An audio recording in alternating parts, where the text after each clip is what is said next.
नाजरीन आदाब, आप देख रहे हैं INN चैनल। मैं हूं शेख अहमद अली। ख़ास बात में आज हम देखेंगे कि कैसे प्राइवेट हॉस्पिटल्स हाई कोर्ट के अहकाम के बावजूद और रियासती हुकूमत की वार्निंग्स के बावजूद लोगों को लूट रहे हैं। हैदराबाद के कुछ कॉरपोरेट हॉस्पिटल्स में इंसानियत को कलंक लगाने वाले वाक़यात पेश आ रहे हैं। कोरोना के मरीज़ का इलाज अब हज़ारों में नहीं बल्कि लाखों रुपए में हो रहा है। मन मर्जी बिल बनाकर कुछ कॉरपोरेट हॉस्पिटल्स लूट खसोट कर रहे हैं। सिकंदराबाद के 2-3 कॉरपोरेट हॉस्पिटल्स में इससे पहले भी ऐसे वाक़यात पेश आए हैं। सिकंदराबाद के एक प्राइवेट हॉस्पिटल में सिक्योरिटी गार्ड का काम करने वाले मुलाजिम स्टीफन राज को भर्ती किया गया। वो कोरोना वायरस से मुतासिर था। उसे पिछले महीने की यानी जुलाई की 20 तारीख को हॉस्पिटल में भर्ती किया गया था। इलाज के दौरान इस महीने की यानी 12 अगस्त को रात 9 बजे उसकी मौत हो गई। उसके रिश्तेदारों ने आखिरी रसूमात के लिए हॉस्पिटल के डॉक्टरों से लाश देने को कहा। इस पर डॉक्टरों ने बिल के ड्यूज अदा करने की बात कही। इस पर रिश्तेदारों ने जुमला बिल के 20 लाख रुपए में से 12 लाख रुपए इंश्योरेंस के जरिए हॉस्पिटल को चुकाए, लेकिन बाकी 8 लाख अदा करने तक लाश हवाले करने से हॉस्पिटल ने इनकार कर दिया। मरीज को मरे 40 घंटे से ज़्यादा का वक्त गुजर चुका है, लेकिन उसकी लाश रिश्तेदारों के हवाले नहीं की गई।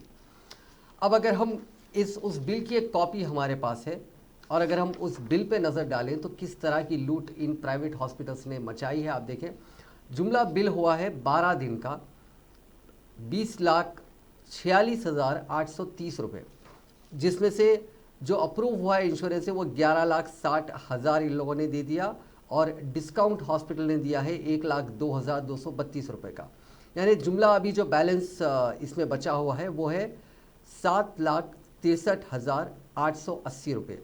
इसमें से 20,000 इन लोगों ने कैश इस फैमिली ने पे किया। जाहिर बात है सिक्योरिटी गार्ड है तो ये कोई अमीर फैमिली नहीं है। जो नौकरी जहाँ पे वो करता था उसकी वजह से उसे हेल्थ इंश्योरेंस मिला और हेल्थ इंश्योरेंस से करीब 11,60,000 उसे मिले। इस बिल की जो रकम है इसमें स्पेशल केयर यूनिट उसका अमाउंट यहाँ पे डाला गया है 2,70,750 रुपये।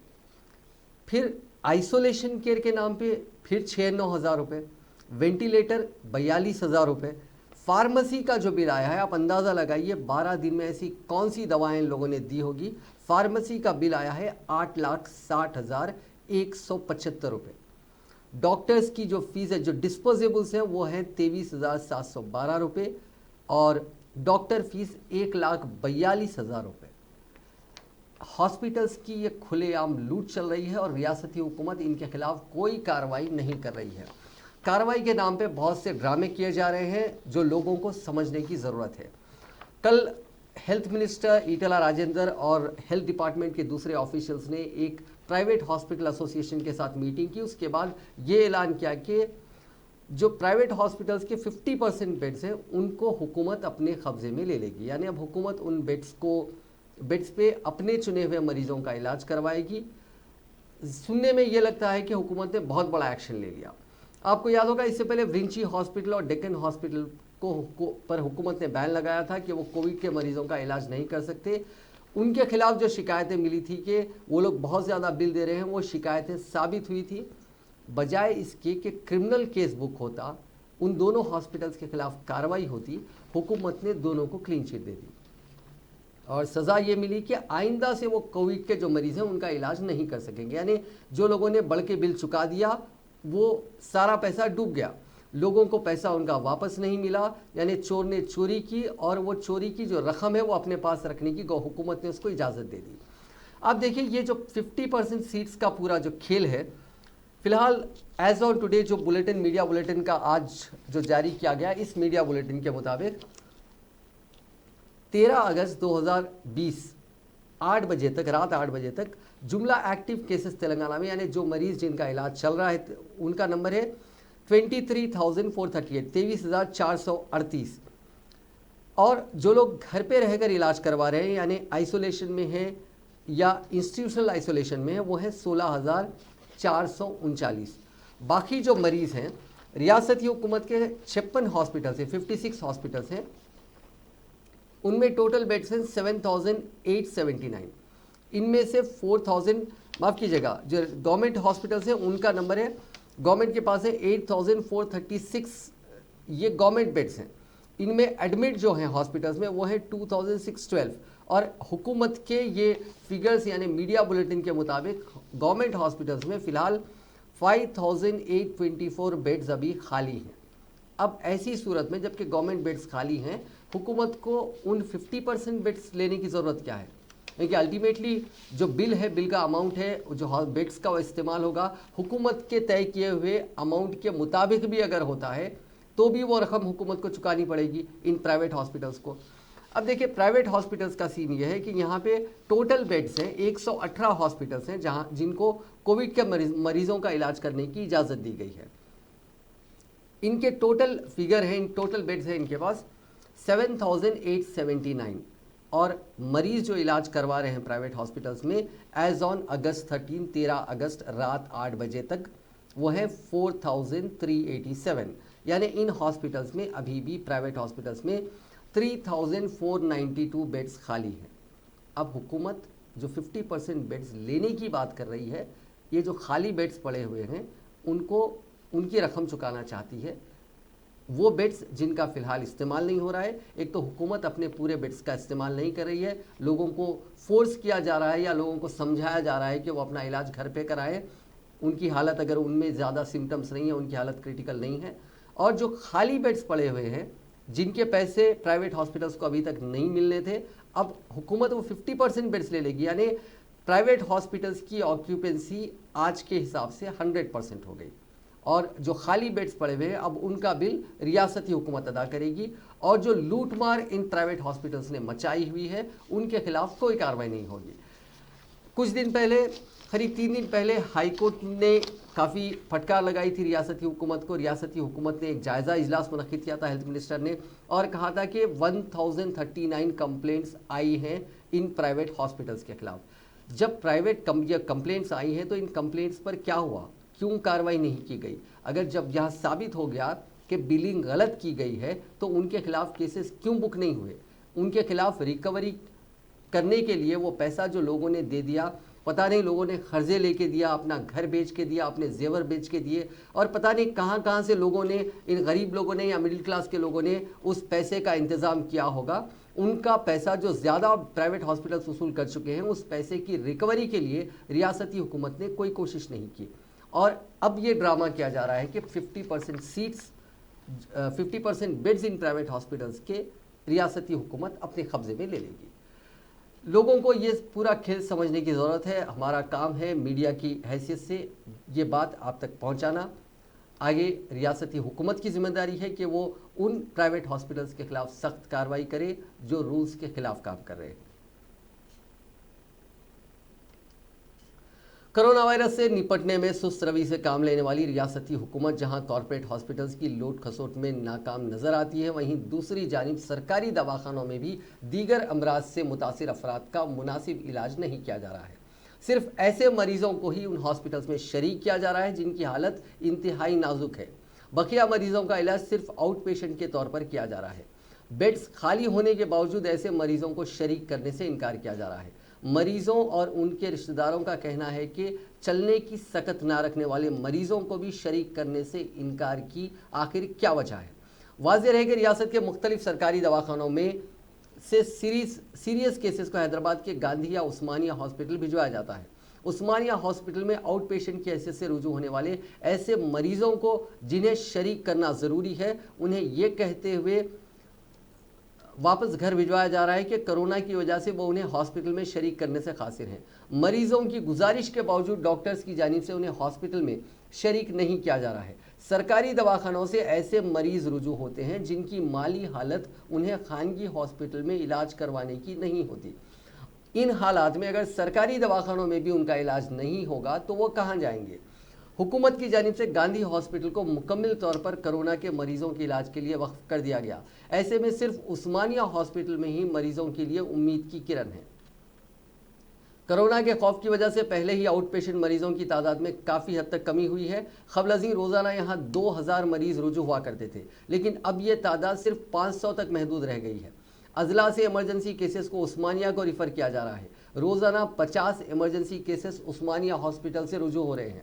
अजला से आने वाले मरीजों का कहना है कि उन्हें सिर्फ दवाएं देकर घर भिजवाया जा रहा है।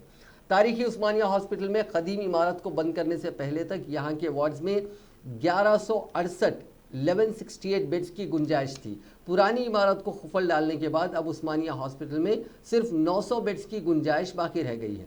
इसके अलावा आइसोलेशन वार्ड में 96 बेड्स रखे गए हैं। जराये के मुताबिक इस वक्त हॉस्पिटल में सिर्फ 480 मरीजों का इन पेशेंट के तौर पर इलाज किया जा रहा है, जबकि दीगर बेड्स खाली है। बावजूद इसके मरीजों को शरीक करने से इनकार की वजह समझ में नहीं आती। डॉक्टर्स का दावा है कि इमरजेंसी केसेस को ही एडमिट किया जा रहा है, क्योंकि आम मरीजों को शरीक करने से उनके कोरोना से मुतासिर होने का खदशा है। शहरियों का कहना है कि उस्मानिया हॉस्पिटल की कदीम इमारत इब्तिदा से ही हुकूमत को खटक रही है। साबिक में ही उसे मुनज़्ज़म करने का हुकूमत ने इरादा जाहिर किया था, ताहम उस वक्त उठने वाली नाराजगी की लहर को देखते हुए कुछ दिन इस मामले को नज़रअंदाज कर दिया गया और अब बारिश के पानी के दाखिल होने के बाद हुकूमत के हाथ एक अच्छा बहाना आ गया और अवाम की फिक्रमंदी का इजहार करते हुए हुकूमत ने अपने मंसूबे को अमली जामा पहनाने के लिए पुरानी इमारत को ताले लगा दिए। सवाल यह है कि कोरोना की इस आफत के वक्त जब गांधी हॉस्पिटल भी बंद है, क्या इस इमारत को बंद करने का ये मुनासिब वक्त है? शहर के इलाके याकुतपुरे से ताल्लुक़ रखने वाले सलीम पाशा हादसे में ज़ख्मी हो गए। उनका पाँव ज़ख्मी हो गया। इस बुजुर्ग शख्स को हॉस्पिटल लाने वाला भी कोई नहीं है। वो किसी तरह उस्मानिया हॉस्पिटल पहुंचे। उनका कहना है कि 2 दिन की दवा देकर उन्हें घर भिजवा दिया गया और फिर आने को कहा गया। इसके अलावा बाज़ मायने करवाने को कहा गया। हॉस्पिटल में टेस्ट ना करने पर वो डॉक्टर से रुजू हुए, जिस पर उन्हें बाहर से टेस्ट करवाने की हिदायत दी गई। नरसिबुल नामी एक और मरीज ने बताया कि इसके पाँव को मार लगा, जिस पर वो हॉस्पिटल से रुजू हुआ। उसे दवा देकर भिजवा दिया गया। उसे चलने में तकलीफ है, बावजूद इसके उसे अब तक 4 मरतबा हॉस्पिटल तलब किया गया और दवाएं देकर भिजवा दिया गया। इसका कहना है कि इब्राहिमपट्टनम से उस्मानिया हॉस्पिटल आने के लिए उसे काफ़ी पैसे लगते हैं और वो परेशान है। उसने हॉस्पिटल में शरीक कर लेने की ख्वाहिश की, ताहम डॉक्टर्स का जवाब था कि मौजूदा हालात में ये मुमकिन नहीं। वाज़ेह रहे कि कोरोना की वजह से पहले ही रियासत में मामूली ऑपरेशन सरकारी दवाखानों में बंद कर दिए गए हैं। सिर्फ इमरजेंसी केसेस में ही सर्जरी की जा रही है। रियासती हुकूमत की जानिब से जहां सरकारी दवाखानों में कोरोना मुतासरीन का मुनासिब इलाज नहीं किया जा रहा है, वहीं दूसरी तरफ दीगर अमराज और तकालीफ में मुब्तला अफराद का भी कोई पुरसाने हाल नहीं है। हुकूमत की जानिब से सिर्फ बड़े बड़े दावे किए जा रहे हैं, लेकिन ना ही मुतासरीन के मुनासिब इलाज की सहूलत है और ना ही दीगर अमराज में मुब्तला अफराद का बेहतर तरीके से इलाज किया जा रहा है। चीफ मिनिस्टर चंद्रशेखर राव के बयान सुनने के बाद मरीजों और कोरोना मुतासरीन को ऐसा महसूस होता है कि परेशानी की कोई बात नहीं है और सरकार हमारे साथ है, लेकिन जैसे ही कोई शख्स सरकारी हॉस्पिटल से रुजू होता है तो उसे सरकार के दावों और हकीकत की सच्चाई का पता चलता है। इसे इस बात का एहसास होता है कि रियासती अवाम को सिर्फ हथेली में जन्नत दिखाई जा रही है। हुकूमत के दावों और ज़मीनी हक़ाइक़ ने ये साबित कर दिया है कि सरकार सिर्फ कोरोना मुतासरीन का ही नहीं बल्कि दीगर अमराज में मुब्तला मरीजों के इलाज में भी लापरवाही से काम कर रही है।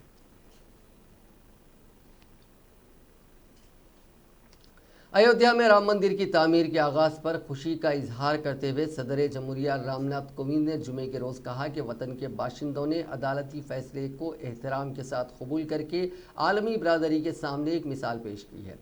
74वें यौम आज़ादी के मौके पर कौम से खिताब करते हुए सदर जमहूरिया ने कहा कि अयोध्या में राम जन्मभूमि पर मंदिर की तामीर का काम 10 दिन पहले शुरू किया गया है और इससे मुल्क के शहरियों ने फ़ख्र महसूस किया है। मुल्क के बाशिंदों ने एक तवील अरसे तक सब्र और तहम्मुल का मुजाहरा किया और हमेशा मुल्क के अदालती निज़ाम पर एतमाद बरकरार रखा।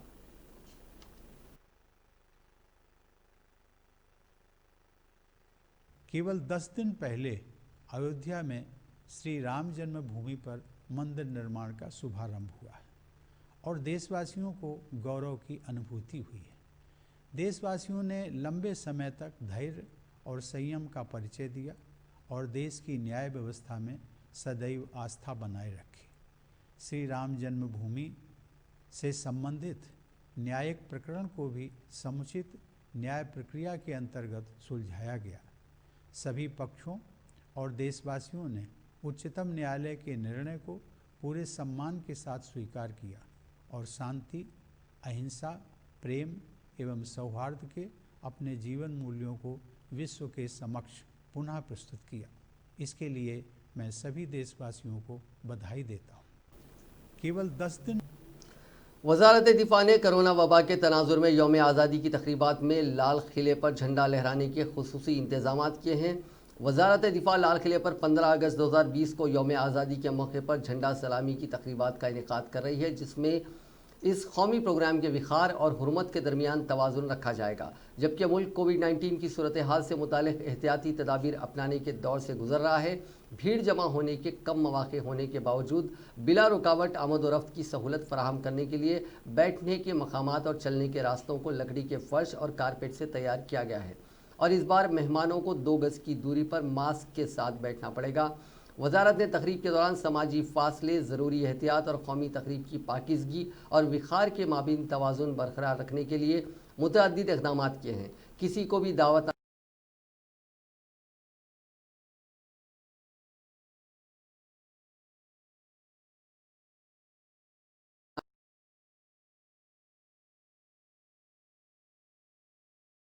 हलाक हो चुके हैं, वहीं 2 करोड़ 8 लाख से ज़्यादा अफराद इससे मुतासर हुए हैं। कोविड-19 के केसेस के मामले में अमेरिका दुनिया में पहले, ब्राज़ील दूसरे और हिंदुस्तान तीसरे मकाम पर है। वहीं इस वबा से हुई हलाकतों की तादाद के मामले में अमेरिका पहले, ब्राज़ील दूसरे और मेक्सिको तीसरे मकाम पर है। हिंदुस्तान अब 48,000 से ज़्यादा हलाकतों के साथ बरतानिया को पीछे छोड़कर चौथे मकाम पर पहुँच गया है। अमेरिका की जॉन हॉपकिंस यूनिवर्सिटी के सेनेटर बराए साइंस और इंजीनियरिंग की जानिब से जारी आदाद और शुमार के मुताबिक कोरोना से दुनिया भर में 2 करोड़ 8 लाख 40,381 अफराद मुतासर हुए हैं और 7,54,556 अफराद हलाक हुए हैं। दुनिया में आलमी ताकत तस्वुर किए जाने वाले अमेरिका में अब तक 52,48,678 अफराद कोरोना वायरस से मुतासर हुए हैं और 1,67,097 अफराद हलाक हो चुके हैं। ब्राज़ील में अब तक 31,64,785 अफराद इस वबा से मुतासर हुए हैं, जबकि 1,04,201 अफराद हलाक हो चुके हैं। हिंदुस्तान में कोरोना इन्फेक्शन के तेज़ी से बढ़ते हुए कहर के दरमियान गुज़िश्ता 24 घंटों के दौरान 64,000 से ज़ायद नए केसेस सामने आए हैं और 1,007 अफराद की मौत हुई है। जबकि राहत की बात यह है कि इस दौरान 55,000 से ज़ायद लोग सेहतियाब भी हुए हैं। वजारत बराए सेहत और ख़ानदानी बहबूद की जानिब से जुमे के रोज़ जारी आदाद और शुमार के मुताबिक एक ही दिन में कोरोना वायरस के 64,553 केसेस सामने आने से मुतासरीन की तादाद 24,61,191 हो गई है। वहीं इस दौरान 1,007 अफराद की मौत होने से अमवात की तादाद 48,040 हो गई है। राहत की बात यह है कि एक ही दिन में 55,573 अफराद के सेहतियाब होने से इस वबा से सेहतियाब होने वालों की तादाद 17,51,556 पर पहुंच गई है। इस दौरान मुल्क में एक्टिव केसेस 7,973 बढ़े हैं, जिससे उनकी तादाद 6,61,595 हो गए हैं।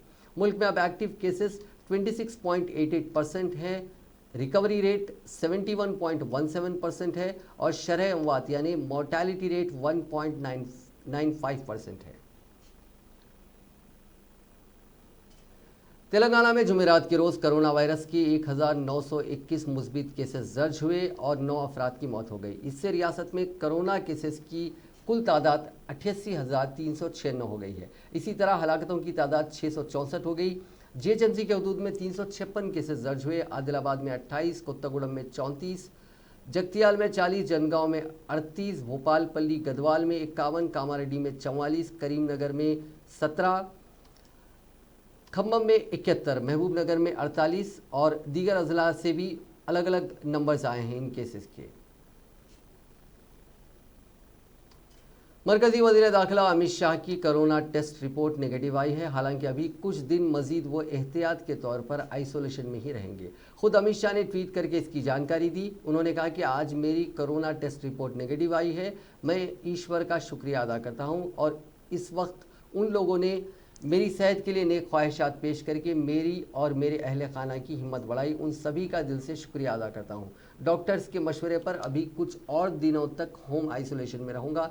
साथ ही उन्होंने कहा कि कोरोना इन्फेक्शन से लड़ने में मेरी मदद करने वाले और मेरा इलाज करने वाले मेदांता हॉस्पिटल के सभी डॉक्टर्स व पैरामेडिकल स्टाफ का भी शुक्रिया अदा करता हूँ। ख्याल रहे कि मरकजी वजीर दाखिला अमित शाह कोरोना वायरस से मुतासिर होने के बाद मेदांता हॉस्पिटल में 2 अगस्त को भर्ती हुए थे। कोरोना की इब्तदाई अलामात नजर आने के बाद उनका टेस्ट कराया गया था, जिसमें उनकी रिपोर्ट कोरोना पॉजिटिव आई थी। अमित शाह ने अपने कोरोना पॉजिटिव होने की खबर खुद ट्वीट करके दी थी। गुज़िश्ता कुछ दिनों से अमित शाह सेहतमंद महसूस कर रहे थे। बॉलीवुड और साउथ इंडियन फिल्म इंडस्ट्री के मशहूर सिंगर एसपी बाला सुब्रमण्यम की सेहत ज़्यादा बिगड़ गई है। कोरोना वायरस इन्फेक्शन के बाद पिछले 9 दिनों से चेन्नई के हॉस्पिटल में भर्ती 74 साल के एसपी बाला सुब्रमण्यम को आईसीयू में एडमिट किया गया है। हॉस्पिटल की जानिब से जारी बुलेटिन के मुताबिक 13 अगस्त की देर रात एसपी की हालत ख़राब हो गई। डॉक्टर्स की टीम उन पर लगातार नज़र बनाए हुए है। सलमान खान को अपनी आवाज़ से मशहूर करने वाले एसपी बाला सुब्रमण्यम का पूरा नाम श्रीपति पंडितारा धुलिया बाला सुब्रमण्यम है। बालू के नाम से मशहूर एसपी ने 16 हिंदुस्तानी ज़बानों में 40,000 से ज़्यादा गाने रिकॉर्ड कर चुके हैं। 2011 में उन्हें पद्म भूषण अवार्ड से भी नवाजा जा चुका है। कांग्रेस के साबिक सदर राहुल गांधी ने जुमे के रोज़ कहा कि दुनिया के बड़े ममालिक में कोरोना वैक्सीन तैयार करने की दौड़ के दरमियान हुकूमत को ये वैक्सीन आसानी से दस्तयाब कराने की सिमत में एक जामे हिकमत अमली पर काम करना चाहिए। राहुल गांधी ने कहा कि ये सही है कि हिंदुस्तान ये वैक्सीन तैयार करने वाला दुनिया का सबसे बड़ा मुल्क होगा, लेकिन इसके लिए हमें उतना ही मोहतात रहने और हिकमत अमली के साथ काम करने की ज़रूरत है। उन्होंने कहा कि हिंदुस्तान कोविड-19 वैक्सीन तैयार करने वाले ममालिक में से एक होगा। इस काम के लिए दस्तयाबी, वसाइल और मुनासिब तकसीम को यकीनी बनाने के लिए एक वाज़ेह, जामे और यकसा तौर पर सबको वैक्सीन पहुंचाने हिकमत अमली पर काम करने की ज़रूरत है। मरकज़ी हुकूमत को अब इस सिमत में काम करना चाहिए। वाज़ेह है कि दुनिया के कई ममालिक समेत हिंदुस्तान में भी कोरोना वायरस की वैक्सीन का तजुर्बा किया जा रहा है। दरी असना मुल्क में कोरोना वायरस के इन्फेक्शन के एक दिन में 64,000 से ज़्यादा नए केसेस सामने आए हैं। दुनिया की पहली कोरोना वैक्सीन बनाने का दावा करने वाला रूस इस वक्त कई साइंसदानों और मुहक्किकीन की तनकीद का सामना कर रहा है।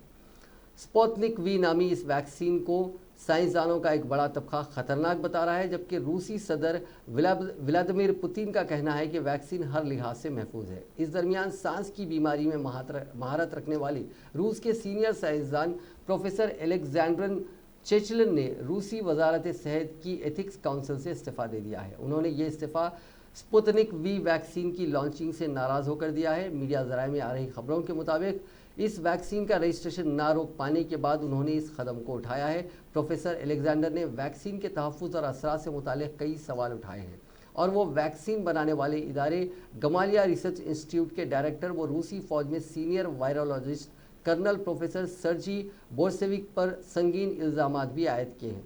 प्रोफेसर एलेक्जेंडर का कहना है कि इन 2 लोगों ने एकेडमिक्स और रेगुलेटरी को दरकिनार कर दुनिया की पहली वैक्सीन बनाने का ऐलान करने के लिए मंजरनामा तैयार किया है। रूस में रिसर्च इंस्टीट्यूट ऑफ पल्मोनोलॉजी को खड़ा करने वाले प्रोफेसर एलेक्जेंडर का ये इल्ज़ाम मामूली नहीं है, बल्कि रूस के दावों को कटघरे में खड़ा करने वाला है। उन्होंने दोनों साइंसदानों से सवाल किया है कि क्या आप लोगों ने सभी पैमानों को पूरा किया है जो रूस के कानून में है और बैनुल अक़वामी साइंसी तबके ने तैयार किया है। डॉक्टर एलेक्जेंडर ने वाज़ेह लफ्ज़ों में कहा है कि किसी पैमाना, रेगुलेटरी और क़ानून पर अमल नहीं हुआ जिससे ये कहा जा सके कि टीका नुकसानदान नहीं हो सकता। उन्होंने कहा कि वैक्सीन को लेकर गैर जिम्मेदाराना बयानात से वो अफसरदा हैं। आलमी इदारे सेहत यानी world health organization corona virus की वैक्सीन के बारे में मालूमात हासिल करने के लिए रूस के साथ बातचीत कर रहा है। WHO के एक अफसर ने जुमे को ये इत्तला दी। WHO के डायरेक्टर जनरल डॉक्टर ब्रूस ऑयलवर्ड ने जुमेरात को प्रेस कॉन्फ्रेंस में कहा कि रूस की वैक्सीन पर फैसला करने के लिए WHO के पास मुनासिब मालूमात नहीं है। उन्होंने कहा कि WHO के कोऑर्डिनेशन के साथ कल नो वैक्सीन का दूसरे या तीसरे मरहले में टेस्ट किया जा रहा है, लेकिन रूसी वैक्सीन इसमें शामिल नहीं है। रूस के सदर व्लादिमीर पुतिन ने मंगल को ऐलान किया था कि उनके मुल्क ने कोरोना वायरस के खिलाफ दुनिया की पहली वैक्सीन तैयार कर ली है। इसके बाद रूस के वजीर सेहत मिखाइल मोरास्को ने कहा कि उनका मुल्क 2 हफ्ते के अंदर वैक्सीन की तैयारी शुरू कर देगा। उन्होंने कहा कि इस वैक्सीन के बाअसर होने पर शक करना फजूल है। राजस्थान में चल रहे घमासान के दरमियान गुज़िश्ता रोज़ पायलट के गहलोत खेमे में वापसी और सियासी बहरान के खात्मे के बाद जुमे के रोज़ गहलोत हुकूमत ने असम्बली में एतमाद का वोट हासिल कर लिया। एतमाद का वोट तहरीक एतमाद हुकूमत की तरफ से पेश की गई और बरसर इख्तिदार जमात और हिज़्ब इख्तिलाफ में ज़ोरदार बहस हुई। वज़ीर आला अशोक गहलोत के ऐवान में बयान देने के बाद तहरीक एतमाद सूती वोट से मंजूर कर ली गई। इसके साथ स्पीकर CP जोशी ने ऐवान की कार्रवाई 21 अगस्त तक के लिए मुलतवी कर दी। असेंबली इजलास के बाद सचिन पायलट ने कहा कि हुकूमत की जानिब से असेंबली को तहरीक एतमाद पेश की गई वो बेहतर अक्सरियत के साथ मंजूर हो गई है। हिज़्ब इख्तिलाफ की जानिब से की गई कोशिशों के बावजूद नतायज हुकूमत के हक़ में रहे। इसी के साथ इन तमाम शुकूक व शुबहात पर भी रोक लग गई जो जाहिर किए जा रहे थे। जो मसाइल उठाए गए हैं उन सभी के लिए एक हिकमत अमली तैयार की जाएगी। मुझे यकीन है कि हिकमत अमली का ऐलान जल्द ही कर दिया जाएगा। क़ब्ल अज़ीर रियासती हुकूमत की जानिब से पार्लिमानी उमूर के वज़ीर शांति धारीवाल ने तहरीक एतमाद की तजवीज़ ऐवान में पेश की, जिस पर असम्बली में तीखी बहस हुई। पायलट के मान जाने और पार्टी में वापसी के बाद गहलोत हुकूमत का पल्ला पहले ही भारी नज़र आ रहा था। हिज़्ब इक़्तिदार के पास 122 अरकान की तादाद मौजूद थी, जिनके टूट जाने का अब कोई इम्कान नहीं था। उनमें से 107 अरकान कांग्रेस के, जबकि 6 अरकान असम्बली BSP के हैं जो कांग्रेस में शामिल हो चुके हैं। इसके अलावा 5 कांग्रेस के इत्तेहादी जमातों के अरकान हैं। दूसरी तरफ बीजेपी के हक़ में सिर्फ 75 अरकान असम्बली हैं, जिनमें से बीजेपी के 72 और 3 इत्तेहादी जमात RLP से वाबस्ता है। सुप्रीम कोर्ट ने जुमे को चीफ जस्टिस शरद अरविंद बोबडे और 4 साबिक चीफ जस्टिस के खिलाफ तौहीन आमेज रिमार्क्स मामले में मारूफ वकील प्रशांत भूषण को सजा सुनाई। Justice Arun Mishra, justice BR गोई और जस्टिस कृष्ण मुरारी पर मुश्तमिल डिवीज़न बेंच ने अपना हुक्म सुनाया कि भूषण को तौहीन अदालत का कसूरवार करार दिया जाता है। बेंच की जानिब से जस्टिस गोई ने एक मुख्तसर हुक्म सुनाते हुए कहा कि भूषण को तौहीन अदालत का मुर्तकिब पाया गया है। अदालत 20 अगस्त को उनकी सज़ा सुनाएगी। ख्याल रहे कि बेंच ने 5 अगस्त को अपना फैसला महफूज कर लिया था। अदालत ने ट्विटर पर भूषण के 2 तौहीन आमेज रिमार्क्स पर अदालत ने 9 जुलाई को तौहीन अदालत का मामला यानी कंटेम्प्ट ऑफ कोर्ट का मामला दायर किया था और 22 जुलाई को उन्हें नोटिस जारी किया था। ट्विटर ने इस मामले से अपना दामन बचाते हुए भूषण के काबिल एतराज़ ट्वीट्स को हटा दिया था और अदालत से माफ़ी मांग ली थी। प्रशांत भूषण अदलिया पर मुसलसिल हमला करते रहे हैं। उन्होंने कोविड-19 वबा के दौर में महाजिर मजदूरों की हालत ज़ार से मुतालिक दरखास्तों पर आला अदालत के फैसलों पर सख्त तनकीद की थी। ये मामला 27 जून के उस ट्वीट से मुतालिक है जिसमें भूषण ने लिखा था, जब मुस्तकबिल का मौर्रिख ये देखने के लिए गुज़िश्ता 6 साल पर नज़र डालेगा कि कैसे इमरजेंसी के सरकारी ऐलान के बगैर हिंदुस्तान में जमहूरियत को कुचल दिया गया, तो वो इस बर्बादी में अदालत उज़्मा के रोल का ख़ास जिक्र करेगा और ख़ासकर गुज़िश्ता 4 चीफ जस्टिस के किरदार का। राजस्थान की दारुल हुकूमत जयपुर में जुमे के रोज़ दोपहर 1 बजे तक 10 घंटे में 10.7 इंचेस बारिश हुई। बारिश की वजह से 4 लोगों की मौत हो गई, वहीं 2 लापता हैं। कानोता बांध में पानी के तेज़ बहाव में बोलेरो बह गई। इसमें एक खातून और बच्चे समेत 3 लोगों की मौत हो गई। ज़िले के जमावरगढ़ में सबसे ज़्यादा 10 इंच बारिश हुई। बारिश आफत बनकर आई और किसी को संभलने का मौका ही नहीं दिया। बरसात में कई कच्चे मकान ढह गए। आसमान से आफत बनकर बरसी बारिश ने पूरे शहर को जाम कर दिया। शहर बारिश के पानी में बिल्कुल डूब गया। हर गली, हर सड़क, हर बाजार पानी से भरा नजर आया। सबसे बुरी हालत 4 दीवारी में देखने को मिली। परकोटे की गलियों में बारिश का पानी नदी जैसे उफान मारता निकला।